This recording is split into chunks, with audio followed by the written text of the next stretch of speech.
Capítulo 11. O Sermão do Monte. Difundidas as primeiras claridades da Boa Nova, todos os enfermos e derrotados da sorte, habitantes de Corazim, Magdala, Betsaida, Dalmanuta e outras aldeias importantes do lago enchiam as ruas de Cafarnaum em turpas ansiosas. Os companheiros do mestre eram os mais visados pela multidão, por motivo do permanente contato em que viviam com o seu amor. De vez em quando, Filipe era assaltado, em caminho, por uma onda de doentes. Pedro tinha a casa rodeada de criaturas desalentadas e tristes. Todos queriam o auxílio de Jesus, o benefício imediato de sua poderosa virtude. Aos primeiros dias do apostolado, um pequeno grupo de infelizes procurou Levi na sua confortável residência. Desejavam explicações sobre o Evangelho do Reino, de modo a trabalharem com mais acerto na observância dos ensinamentos do Cristo. O coletor da cidade manifestou certa estranheza. Afinal, disse ele aos infortunados que o procuravam, o novo reino congregará todos os corações sinceros e de boa vontade, que desejem irmanar-se como filhos de Deus. Mas que podeis fazer da situação em que vos encontrais? E dirigindo-se a 3 deles, seus conhecidos pessoais, falou convicto. Que poderás realizar, Lisandro, aleijado como és? E tu, Áquila, não foste abandonado pela própria família sob o peso de sérias acusações? E tu, Pafos, acaso edificarias alguma coisa com as tuas atuais aflições? Os interpelados entreolharam-se cabisbaixos, humilhados. Somente então chegavam a reconhecer as suas penosas deficiências. A palavra rude de Levi os despertara. Tomara-os uma dor sem limites. Jesus dissera, nas suas pregações carinhosas, que seu amor viera buscar todos os que se encontrassem em tristeza e em angústias do coração. Quando o Mestre chegara, haviam experimentado a restauração de todas as energias. Jubilosos, guardavam as suas promessas relativamente ao Pai justo e bom, que amava os filhos mais infelizes, renovando nos corações as esperanças mais puras. Achavam-se exaustos, mas a lição de Jesus lhes trouxera novo consolo às almas desamparadas de qualquer conforto material. Queriam ser de Deus, vibrar com a exaltação das promessas do Cristo. Porém, a palavra de Levi novamente os arrojara à condição desditosa. O grupo de pobres e infortunados retirou-se em desalento. No entanto, o mestre pregaria no monte aquela tarde e, quem sabe, ministraria os ensinamentos de que necessitavam? Decorridos alguns instantes, Jesus, em companhia de André, deu entrada em casa de Levi, onde se puseram os 3 em animada palestra. O coletor, a certa altura da conversação, a sorrir ingenuamente, relatou a ocorrência, terminando alegremente a sua exposição com estas palavras. Que conseguiria o Evangelho do Reino com esses aleijados e mendigos? Mas, lembrando-se de súbito que os demais companheiros eram criaturas pobres e humildes, acrescentou: é justo esperemos alguma coisa dos pescadores de Cafarnaum. São homens fortes e desassombrados, e o bom trabalho lhes cabe. Não vejo, porém, como aceitar a contribuição desses desafortunados e vencidos que nos procuram. Jesus fixou o olhar no discípulo com profundo desvelo e falou com bondade, batendo-lhe levemente no ombro. No entanto, Levi, precisamos amar e aceitar a preciosa colaboração dos vencidos do mundo. Se o Evangelho é a boa nova, como não há de ser a mensagem divina para eles, tristes e deserdados na imensa família humana? Os vencedores da terra não necessitam de boas notícias. Nas derrotas da sorte, as criaturas ouvem mais alto a voz de Deus. Buscando os oprimidos, os aflitos e os caluniados, sentimos-los tão unidos ao céu, nas suas esperanças, que reconhecemos, na coragem tranquila que revelam, um sublime reflexo da presença de nosso Pai em seus espíritos. Já observaste algum vencedor do mundo com mais alta preocupação do que a de defender o fruto de sua vitória material?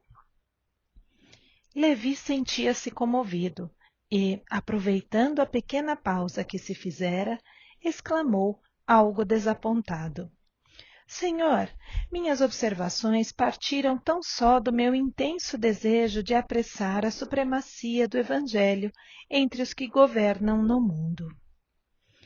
Quem governa o mundo é Deus, afirmou o mestre convictamente, e o amor não age com inquietação. Agora, imaginemos, Levi, que os triunfadores da terra viessem até nós, ensarilhando suas armas exteriores. Figuremos alguns generais romanos chegando a Cafarnaum, com os seus troféus numerosos e sangrentos, afirmando-se desejosos de aceitar o evangelho do reino de Deus e oferecendo-se para cooperar em nosso esforço. Certamente trariam consigo legiões de guardas e soldados, funcionários e escribas, carros de triunfos, espadas e prisioneiros. Começariam protestando contra as nossas pregações pelas estradas desataviadas da natureza. Por não estarem, no íntimo, desarmados das vaidades das vitórias, edificariam suntuosos templos de pedra, em cuja construção lutariam duramente por hegemonias inferiores. Uns desejariam palácios soberbos, outros empreenderiam a construção de jardins maravilhosos. Recordando a ação das espadas mortíferas, talvez pretendessem disputar a ferro e fogo o estabelecimento do reino de Deus, exterminando-se reciprocamente, por não cederem uns aos outros em seus pontos de vista, desde que cada vencedor se julga no mundo com maior soma de direitos e de importância. A pretexto de lutarem em nome do céu, espalhariam possivelmente incêndios e devastações em toda a terra. E seria justo, Levi, trabalhássemos por cumprir a vontade do nosso Pai, aniquilando seus filhos, nossos irmãos? O apóstolo o ouvia assombrado, em face da profundeza de sua argumentação. O mestre continuou: Até que a esponja do tempo absorva as imperfeições terrestres, diante de séculos de experiência necessária, os triunfadores do mundo são pobres seres que caminham por entre tenebrosos abismos. É imprescindível, pois, atentemos na alma branda e humilde dos vencidos. Para os seus corações, Deus carreia bênçãos de infinita bondade. Esses quebraram os elos mais fortes que os acorrentavam às ilusões e marcham para o infinito do amor e da sabedoria. O leito de dor, a exclusão de todas as facilidades da vida, a incompreensão dos mais amados, as chagas e as cicatrizes do espírito são luzes que Deus acende na noite sombria das criaturas. Levi, é necessário amemos intensamente os desafortunados do mundo.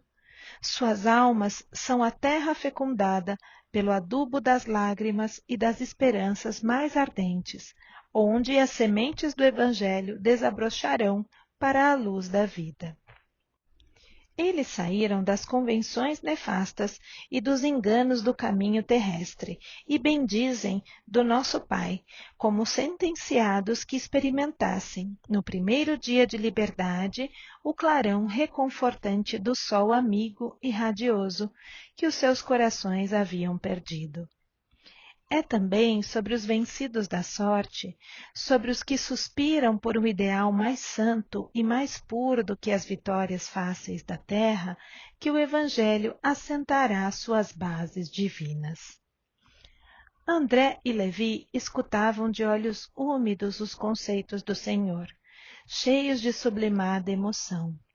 Nesse interim, chegaram Tiago, João e Pedro, e todo o grupo se dirigiu, alegre, para um dos montes próximos. O crepúsculo descia num deslumbramento de ouro e brisas cariciosas. Ao longo de toda a encosta, acotovelava-se a turba imensa. Muitas centenas de criaturas se aglomeravam ali, a fim de ouvirem a palavra do Senhor. Dentro da paisagem que se aureolava dos brilhos singulares de todo o horizonte pincelado de luz. Eram velhinhos trêmulos, lavradores simples e generosos, mulheres do povo agarradas aos filhinhos. Entre os mais fortes e sadios, viam-se cegos e crianças doentes, homens maltrapilhos, exibindo as verminas que lhes corroíam as mãos e os pés. Todos se comprimiam ofegantes. Ante os seus olhares felizes, a figura do mestre surgiu na eminência enfeitada de verdura, onde perpassavam brandamente os ventos amigos da tarde. Deixando perceber que se dirigia aos vencidos e sofredores do mundo inteiro e como que esclarecendo o espírito de Levi, que representava a aristocracia intelectual entre os seus discípulos, na sua qualidade de cobrador dos tributos populares, Jesus, pela primeira vez, pregou as bem-aventuranças celestiais. Sua voz caía como bálsamo eterno sobre os corações desditosos. Bem-aventurados os pobres e os aflitos. Bem-aventurados os sedentos de justiça e misericórdia. Bem-aventurados os pacíficos e os simples de coração. Por muito tempo falou do reino de Deus, onde o amor edificaria maravilhas perenes e sublimadas. Suas promessas pareciam dirigidas ao incomensurável futuro humano. Do alto do monte soprava um vento leve, em deliciosas vagas de perfume. As brisas da Galileia se haviam impregnado da virtude poderosa e indestrutível daquelas palavras, e, obedecendo a uma determinação superior, iam espalhar-se entre todos os aflitos da terra. Quando Jesus terminou a sua alocução, algumas estrelas já brilhavam no firmamento, como radiosas bênçãos divinas. Muitas mães sofredoras e oprimidas, com suave fulgor nos olhos, lhe trouxeram os filhinhos para que ele os abençoasse. Anciães de frontes nevadas pelos invernos da vida lhe beijavam as mãos. Cegos e leprosos rodeavam-no com semblante sorridente e diziam: Bendito seja o Filho de Deus. Jesus acolhia-os satisfeito, enviando a todos o sorriso de sua afeição. Levi sentiu que, naquele crepúsculo inolvidável, uma emoção diferente lhe dominava a alma. Havia compreendido os que abandonam as ilusões do mundo para se elevarem a Deus. Observando as filas dos humildes populares que se retiravam, tomados de imenso conforto, o discípulo percebeu que os pobres amigos que o visitaram à tarde desciam um monte, abraçados, com uma expressão de grande ventura, como se os animasse um júbilo sem limite. O coletor de Cafarnaum aproximou-se e o saudou transbordante de alegria, compreendendo que o ensino do Mestre, em toda a sua luz, abrangia o porvir infinito do mundo. Grande esperança e indefinível paz lhe haviam penetrado o âmago do ser. No dia imediato, o ex-publicano abriu suas portas a todos os convivas daquele crepúsculo memorável. Jesus participou da festa, partiu o pão e se alegrou com eles. E quando Levi abraçou o aleijado Lisandro com a sinceridade de sua alma fiel, o mestre o contemplou enternecido e disse: Levi, meu coração se rejubila hoje contigo, porque são também bem-aventurados todos os que ouvem e compreendem a palavra de Deus.